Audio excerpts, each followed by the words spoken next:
Хүмүүсээ янз бүрийн одоо гадаадаас орж ирсэн гэж цэвэрлэх чавганы бэлтгэл цайны оронд хужир одоо Монголын байгальд ургасан хужираа уучиж бай, цайндаа хийгээд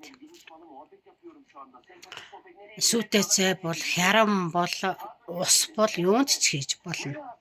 Уух одоо юмдаа хийгээ сайхан уучиж бай. Тэр үнэтэй янз бүрийн үнэтэй үнэндээ ч тэр их үнэтэй юм авч ууж байхаар одоо Монголынхон эрүүл хөрсөнд ургасан хужирыг ууцгаач вэ гэж би уриалж байна. Нэгдүгээрт, хоёрдугаарт одоо үндэснийхээ үйлдвэрлэлийг дэмжиж аваад уучиж бай.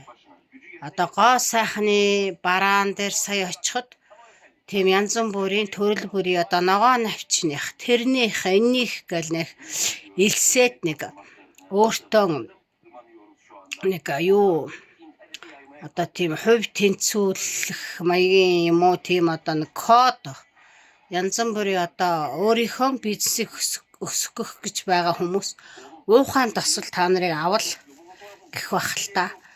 Одоо худалдагч нарын энэ гоё дандаа сайхан гэсэн үгэнд авталгүйгээр өөрийнхөө зүрхийг сонсоод өөрийнхөөрөө худалдан авалт хийж байгаарай гэж уриалж байна.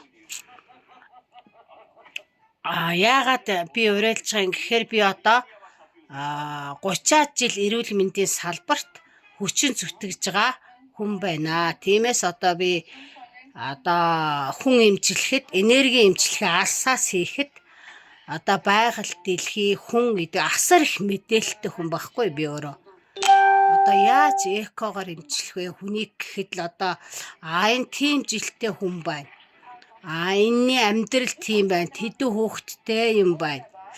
Энэ болохтаа зэрэг тэрнээс болж өвдсөн юм байна. Сэтгэл санаа нь ингээд бүх юм нь орж ирж байгаа байхгүй. Өөрийнх нь эцэг эхийн үйлийн үр одоо тэр хүнд ямар ч буруу байхгүй шүү дээ, өвдсөн хүний. Өөрийнх нь одоо дээд өвгдээцсэх нь хийсэн үйлийн үрээр тэр хүн чи өвдөж байгаа байхгүй юу?